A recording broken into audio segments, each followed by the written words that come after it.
Well, hello, and welcome to another episode of More Perfect Marketing. It's David Baer here, and today we're going to be talking about something that a lot of small businesses neglect. It's their hygiene.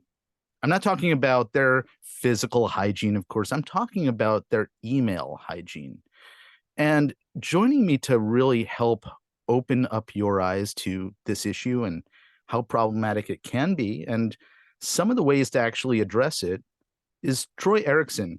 Now, Troy owns a brand, a company, and I think it's also his nickname, according to a post I saw that he put on LinkedIn yesterday, uh, called Email Paramedic. And actually, Troy, I want to talk before we dive into anything else about this fascinating post that you put online yesterday, because not only was it really intriguing, it was really instructive. And if you're scrambling to try to find it quickly, I'll vamp for a moment. But basically, what you said was, "Have you noticed the weird name of my business?" And then you went into a whole story and a great lesson about why you use the name Email Paramedic and what it does to get someone's attention and get conversations going quickly. So I wonder if let's start there.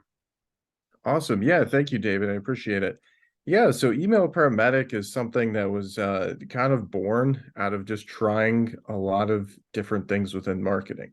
And I'm not somebody who's like, tried a dozen things and was terrible at all of them but one, but I did try a lot of things. And at first I called the company lead paramedic because lead is, general to marketing. And my whole mission was like, hey, I'm going to revive dead leads.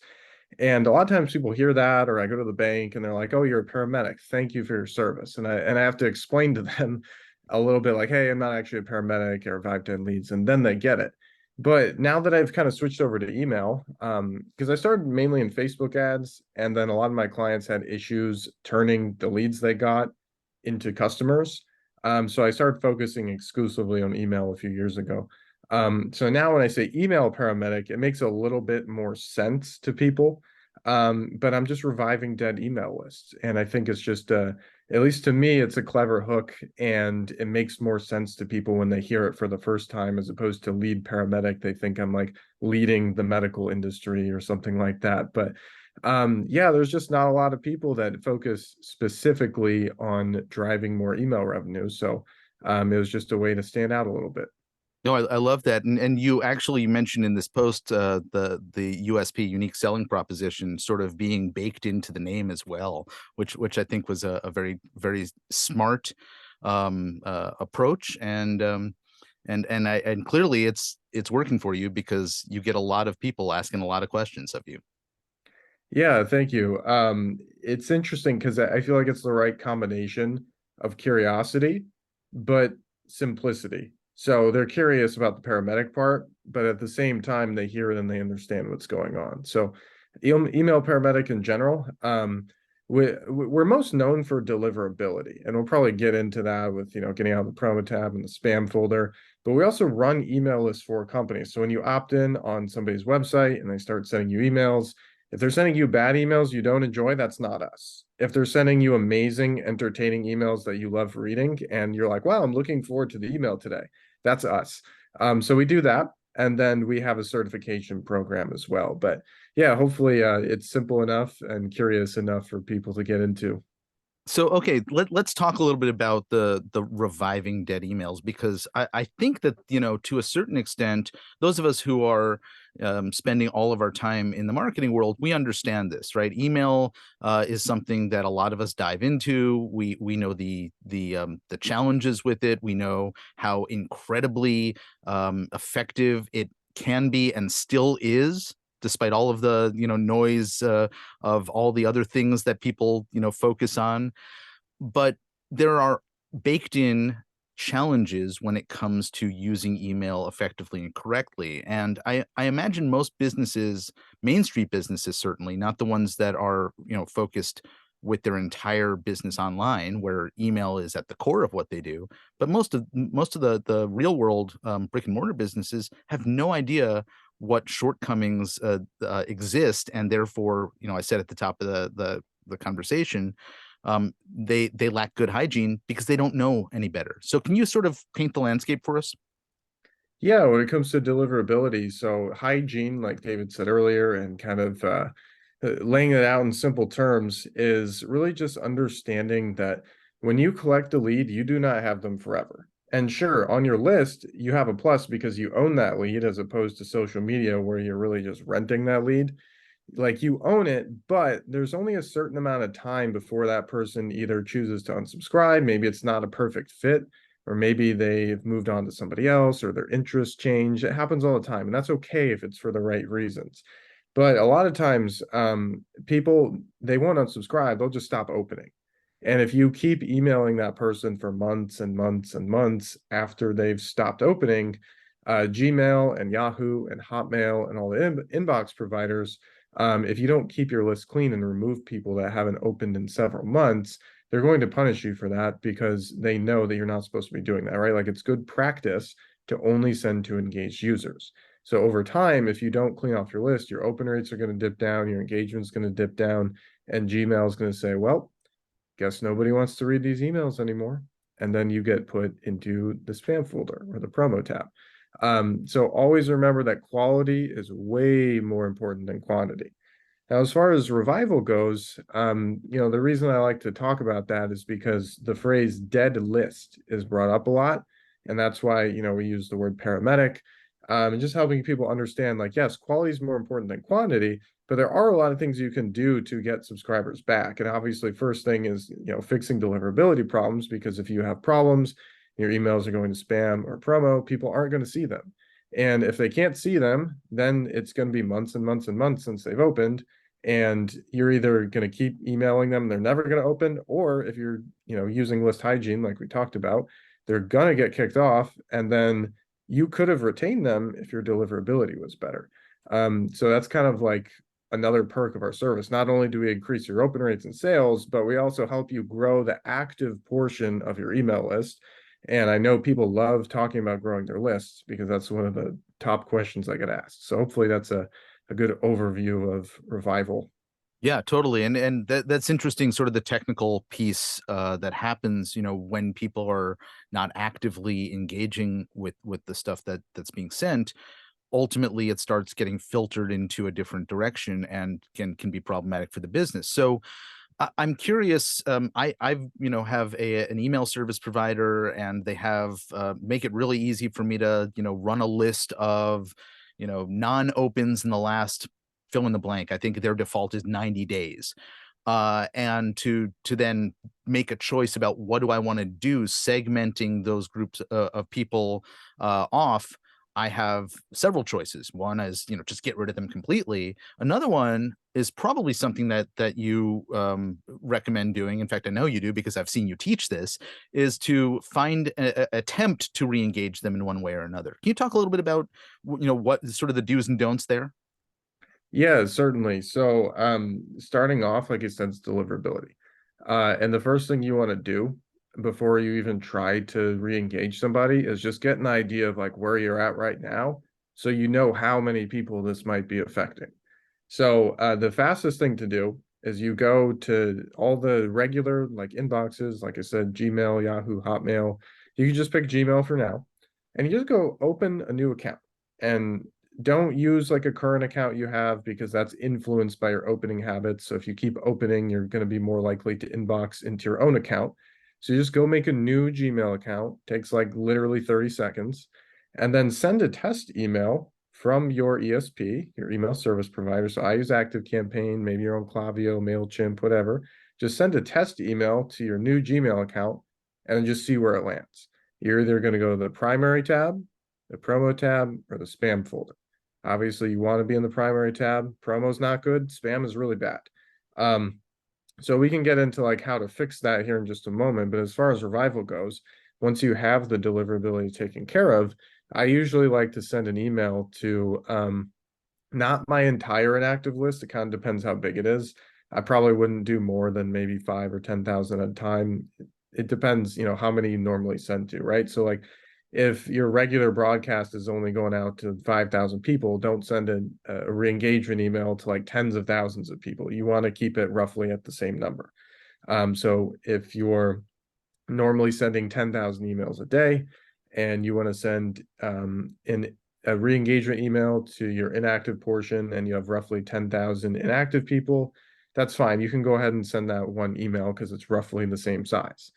Now, with that being said, in the email, I like to do something kind of curious, because keep in mind that if you always use the similar subject lines and a similar from name, it's not going to stand out when you actually send the email and people see it in their inbox. You want to make a pattern interrupt. So for the from name, instead of my normal Troy Erickson, I'll just use my initials, TE, or maybe my first name. If I always put my last name, I'll just put my first name this time. And the subject line, I'll just usually say something like, remember me, with a question mark at the end there. And then in the email, I'll say like, hey, first name, Troy Erickson here. Do you remember me? I'm the guy that talks about improving email deliverability and making more money from your list. Maybe you've heard of a few of the products I put out, and I'll list them out. And then I'll say, today I have another freebie for you, just for opening this email. And then I'll link them to the freebie. And I'll say, be sure to look out for my emails in the coming days. I have some special things for you. So then that gets them excited to keep opening. But anyway, it's more about the curiosity, and you just want them to open the email because that's what gets them back on the active list. But at the same time, you want the email to make sense after they open it so they're not frustrated and they're like, why did you even bother emailing me? I just reminded them who I am and what I do, and gave them a freebie that's actually relevant to them. So that is how I would go about re-engaging people after I've fixed the deliverability problems for the client. I love this. And so you have then a sequence or a series of additional emails that are all part of that re-engaging them, getting them to take some sort of action, it sounds like. Not too many. Sometimes it's just one. It depends. Mhm. Like if I think they really need a lot more information, before putting them back into my like regular broadcast pool, where like the broadcast pool is basically the people like after they've come into my list and they've gone through the autoresponders and stuff, they're just in a pool where they get my regular daily emails. Um, so if I think that somebody needs more information before they get put back into the pool, like maybe it's been a really long time, or maybe I have something new out they might not have seen, or like a freebie that people really love, then maybe I'll send that on day 2 or 3, or maybe I'll take a day to kind of like re-explain my story, very similar to how we've done today. And yeah, so at the most I do like 3 emails, but sometimes it's just one. So you were throwing out some numbers earlier, and to some people, those might sound like small numbers. To many of our listeners, they might sound like pretty big numbers. And I think that the context is that you've worked in with companies doing this at big scale, large list numbers. But for a typical retail business or professional services business that might have a list of prospects and clients that's in the 4 figures, so 2,000 to what 8,000 or something like that. Is this really something they need to worry about? Yeah, so the first thing I would do is just do the little testing method we talked about before and find out if you have a deliverability problem. Now, whether you do or not, most people probably will, probably about 60%. And I'm not saying it's the end of the world by any means, but whether you do or don't, it's worth a shot at re-engaging your inactive subscribers, because it's just like finding more subscribers. There might be people who just kind of forgot that you were there, or maybe they've been not paying attention for a while, but they subscribe because they knew one day they might need your services. So there's no harm done in at least trying that. But if you do find that you have deliverability problems, typically that's going to be caused by just one of a few things. So the first thing would be an issue with technical records. Now, this is the most complicated one, but if you go to like any email in your Gmail inbox and you go click the 3 dots in the top right, there's these little, it's kind of like a settings button, but it's just 3 dots. And then you go to show original. So once you click on that, this thing pops open and it will say SPF, DKIM, DMARC. If any of those say fail or they don't show up, that might be why you have deliverability problems. And usually that's a pretty simple fix. You just have to know how to modify DNS records. And, I'll leave my contact info at the end of this in case you need help with that, because like I said, it can be complex. But most of the time, I would say that's probably 10 to 20% of the time. 80% of the time, 80 to 90%, it's going to be a content issue. So, like we talked about, well, content or hygiene. So, we talked about hygiene earlier. If you haven't been practicing good hygiene, you probably should, because that might be how you ended up in that bad situation in the first place.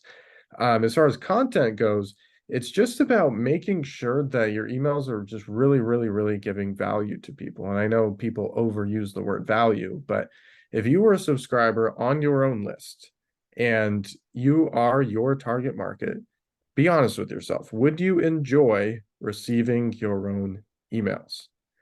It's kind of a tough question to ask yourself, and a lot of people don't know exactly what they're supposed to be sending, but you can just survey your list. Just send them an email that says like, hey, what's your number one question right now about blank? Where blank is simply your niche or like what you do. And when people reply, then you know what you should write about. And you shouldn't be trying to sell them something every single day. I would say about half my emails have no call to action in them. I'm just talking about things that are relevant to our niche, talking about questions people have. I'm telling entertaining stories that happened in my life, telling about things that happened around the office. I'm telling about like a weird like client situation we had, or maybe I'm telling like a testimonial, just crazy things that happen. And some days I wake up and I don't know what I'm going to write about, but I have a whole list of things in my phone that I'll just start pulling from. And when you can kind of hook people from day one with really interesting and sometimes contrarian ideas, they will keep reading and reading and reading. Now, in addition to that, that's more of like the qualitative side. Now, for the quantitative part of content, just have to understand that if your messages are very heavy with images, or you constantly say like 20% off or sale today, or using salesy language, the algorithm is going to look at like, okay, like how much of this email is promotional or salesy or spammy content? Because if it's really heavy in that kind of content, then they're more likely to put it in the promotions tab or in the spam folder. So you just have to like look at those things, and the kind of way that you can test today is like guess and check. So you essentially, if you see you have a problem and it has to do with content, then you can edit the content and then just test it again and see where you land. So that's kind of the trial that you can do today. Obviously, we have more advanced, faster methods of solving the problem, but that gets pretty unique and kind of in the weeds. So always Yeah, open to I want to chat. circle back on the spammy language, because obviously we can make some very educated guesses about something that is incredibly salesy, but a lot of the folks who tend to be here in this audience are in professional services, right? So their calls to action are going to be more along the lines of book a strategy session or an appointment or something along those lines.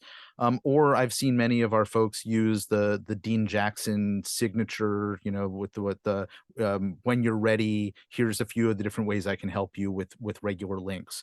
Any things to sort of caution people about any of that stuff, or is that really not what we're talking about when we're talking about salesiness or spam potential language? Yeah, there's certainly things you can do to mitigate that. Ultimately, it comes down to like just general like business too. So for example, like if everybody out there is saying strategy session, not only is it not going to work as well from a human standpoint, but the algorithm will pick up if you keep saying strategy session and everybody else says strategy session, that it's probably has to do with marketing and promotions and sales. So if you can just make it like more of an evaluation, like ours is click here to find out how much the promo tab is costing you. And they click there, they go to a calendar, and the whole point of the call is literally just to book a call and see how much money they're losing due to deliverability problems. So we don't really say strategy session, marketing, any of that stuff. That's just one example of what you can do. But more importantly, the way that you can never again worry about like, oh, am I using too much marketing language, is by what we do. So we actually, instead of trying to remove all the words and phrases, we actually add some. So we'll create like a little branded story and place it at the bottom of the email. And we make sure that we avoid all those like marketing and like promotional and salesy trigger words. And it's pretty much just like a company bio. And we'll put that at the bottom of the email. And what that does is it counterbalances against the promotional like words and phrases and salesy things in the email. So if you get that right, you can say almost whatever you want in the actual email as long as you're balancing it out. And that takes a lot of work to get it right. It's very tedious and going back and forth. It makes you want to pull all your hair out. But that's just one creative thing that we do as part of our services. So there's a lot of ways to get around it. It just depends how creative you are. Yeah, I love that. And you have this background where you have been writing. You have um traditional sales copy informing a lot of the work that you personally have done, and you're training others to do this as well. I imagine, in part to do it, on behalf of their own business or clients of their own, but also training people, I imagine, to help work with clients for you as well. Can you talk a little bit about that part of your business? Yeah, so the cool thing is, anytime that you start providing a service, it's always a good idea to have some kind of way where people can just follow along. For me, that started out, I just made a Facebook group. I think I started charging like $49 a month, and there was a free trial on it.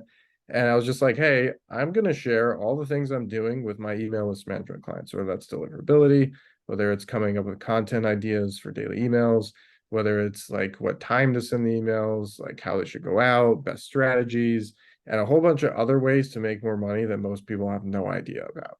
So I started doing that, and people were following along. And then I came out with essentially the deliverability offer, which is the same thing as email list management, but obviously without the writing part. Um, so I have those two B2B.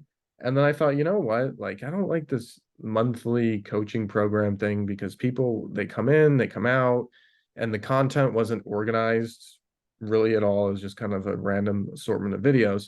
So this earlier this year, I blew that up and I created a certification program. I said, this isn't good enough for me. If somebody comes in and they're a beginner, there's no way they're going to be able to follow all this chicken scratch that's going on with the videos. So I blew it up and I created the certification program, which essentially shows like A to Z how to either do this for yourself or for clients. Like module one is like mindset. I know a lot of people say mindset, but it's training you how to like think differently, right? Because like on this podcast, we've talked about like a lot of new creative ideas that maybe people hadn't had before. So like that's mindset. Um, Second thing would be finding email ideas and like how to write them. And yes, you can have an endless bank of ideas if you're creative enough, like I mentioned, with writing down all the things that happen to you throughout the day and interesting stories. Then we talk about automations in the next module. Then we talk about deliverability. We talk about finding clients. And then we talk about, for the people who are, really wanting to make it to the next level, is how to take your services and turn that either into an agency or your own offer. So as of today, we have 310 people in the certification program. They joined for the year because that means they're going to stay committed to this. We up the price a bit, but it's 10 times better than the old program we had. And a lot of the same people that write for me and work on our team in office in Florida, they are also the coaches that are giving feedback on our coaching calls. So that's just kind of how that whole thing transpired. And it's been amazing, and people are getting great results for their clients. They're getting great results for themselves. And it's been a lot of fun to just kind of open up and create a coaching side from the agency that we've built. That's excellent that you're doing that, and it's something that, as you said at the beginning, um, is a great way to add an additional revenue stream to a business, particularly a lot of businesses that are service based, where they can get hired to provide a service, but they could also find ways to monetize teaching that, or teaching an aspect of it, or teaching one of my favorite recommendations is teaching somebody how to get ready to become my ideal client, right? So all the things that they can do and pay me to teach them to do in advance of actually then hiring me. Kudos to you for putting that into place in your business. Here's a question that I would normally ask of anybody who's spent time in the copywriting or email space as you have, um, around sort of, who do you look to or listen to, or who's informed the way that you think about um, writing emails and that sort of thing. But there's a twist to this because we have a lot of listeners who are not in the copywriting space professionally, and who have not come up, reading the likes of, the typical answer that I get to who do you subscribe to and read all the time might be somebody like Ben Settle, right? But for an average business owner, aside from you, who we're gonna make sure everybody subscribes to at the end of our conversation, to demonstrate sort of the way that you carry this stuff out, where do you recommend people look to for inspiration and ideas about types of emails they could be sending? Yeah, so overall in the copywriting space, the two guys that really helped me out tremendously are Stefan Georgi and Justin Goff. They run the Copy Accelerator Mastermind. Without them, I definitely would not know as much as I know now. But I like Justin, he sold his shares because obviously he's like Stefan really wants to go and like talk to big business owners and like preach copywriting. And then Justin, he got to the point where he was happy. So it's just Stefan in Copy Accelerator now. But Stefan kind of marries the copywriting world with like the really advanced business owner world. And he's got an interesting personal brand in that aspect, because he used to run the events. They were like almost biz-oppy in terms of copywriting because he would talk so much about copywriting and making money. But at this last one, he brought in like so many eight-figure business owners to speak, and he just married copywriting with business ownership. And when it comes to those two things and just really scaling and kind of seeing how somebody went from living literally in like a trailer park to making, millions of dollars per year in personal income, and I think Stefan's probably the best one to follow, and he's had tremendous impact on me. And I can't remember if it's Stefan or Justin, but one of them has a really fun way to get onto their list, which is that it appears as if you have to apply for the right to be on their list. Do you That's remember which legit. one of them that is? That's both of them. I set Oh, that up okay. for them. Yeah, very, very, very clever way to build their list. Of course, I don't think they've ever rejected anybody, but They have oh, have actually. they? So Okay. the funny thing is, yeah, obviously most people get on. You have to say something really, really bad to not get accepted. But from time to time, Stefan will take a screenshot of somebody who left a really funny response, and he'll kind of playfully grill them on Facebook. But yeah, it's just a way to make it a little more valuable, right? It's just positioning, and it's worked well for both of them. And I helped them set it up at the beginning, and yeah, those guys are great. No, I love that. And this speaks to what we were talking about earlier in terms of getting people looking forward to opening up those emails, right? Because they've set an expectation for the person who's applying to get onto that list, that there's some tremendous value, and then they deliver on it, whether they are the ones writing, or maybe somebody else has been hired to write on their behalf. We have just a couple minutes left, but I want to actually talk about that, email list management and writing on behalf of a client sort of as a service, because I imagine, you know, again, there are businesses that you've worked with who are used to this setup and understand the model. How do you introduce this, and what is the experience for a business going through this for the first time?